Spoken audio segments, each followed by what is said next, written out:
जय श्री कृष्णा। कभी कभी हम सभी को सत्संग सुनते, किताबें पढ़ते, मंदिर जाते सालों बीत जाते हैं और हम वो ज्ञान नहीं सीख पाते। और कभी कभी किसी की एक लाइन भी दिल में ऐसे उतर जाती है कि हमारी पूरी जिंदगी बदल जाती है।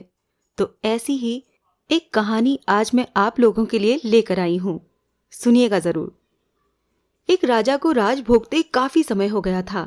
बाल भी सफेद होने लगे थे।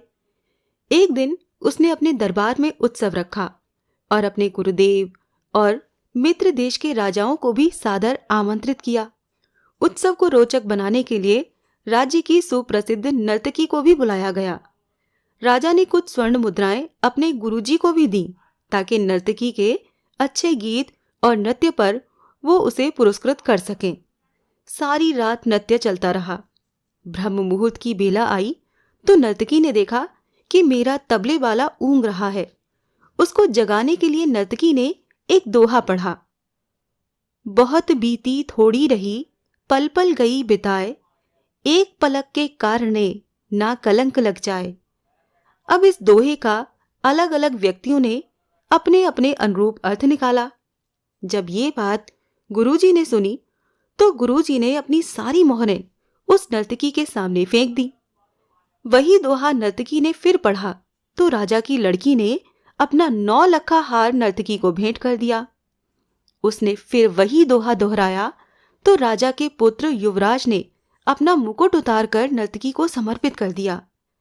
नर्तकी फिर वही दोहा दोहराने लगी तो राजा ने कहा, बस कर, एक दोहे से तुमने वैश्या होकर सबको लूट लिया है।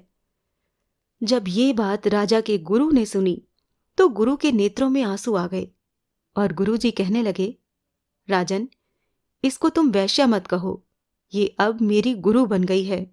इसने मेरी आंखें खोल दी हैं। ये कह रही है कि मैं सारी उम्र जंगलों में भक्ति करता रहा और आखिरी समय में नर्तकी का मुजरा देखकर अपनी साधना नष्ट करने यहां चला आया हूं। भाई, मैं तो चला। ये कहकर गुरुजी तो अपना कमंडल उठाकर जंगल की ओर चल पड़े। अब राजा की लड़की ने कहा, पिताजी, मैं जवान हो गई हूं और आप आंखें बंद किए बैठे हैं। मेरी शादी नहीं कर रहे थे और आज रात मैंने आपके महावत के साथ भागकर अपना जीवन बर्बाद कर लेना था। लेकिन इस नर्तकी ने मुझे सुमति दी है कि जल्दबाजी मत कर, कभी तो तेरी शादी होगी ही, क्यों अपने पिता को कलंकित करने पर तुली है।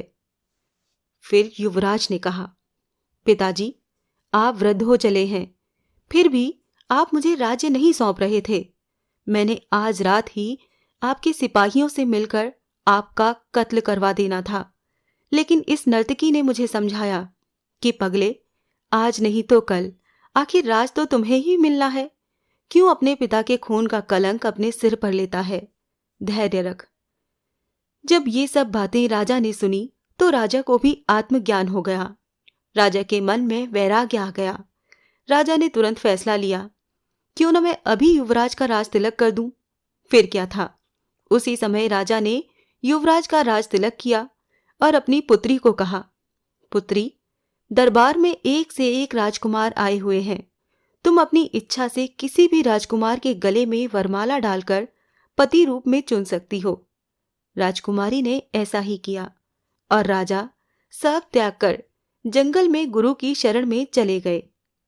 ये सब देखकर नर्तकी ने सोचा कि मेरे एक दोहे से इतने लोग सुधर गए, लेकिन मैं क्यों नहीं सुधर पाई। उसी समय नर्तकी में भी वैराग्य आ गया। उसने उसी समय निर्णय लिया कि आज से मैं अपना बुरा धंधा बंद करती हूं और कहा, हे प्रभु, मेरे पापों से मुझे क्षमा करना। बस आज से मैं सिर्फ तेरा नाम सुमिरन करूंगी। समझ आने की बात है, दुनिया बदलते देर नहीं लगती। एक दोहे की 2 लाइनों से भी हृदय परिवर्तन हो सकता है। बस केवल थोड़ा धैर्य रखकर चिंतन करने की आवश्यकता है। राधे राधे।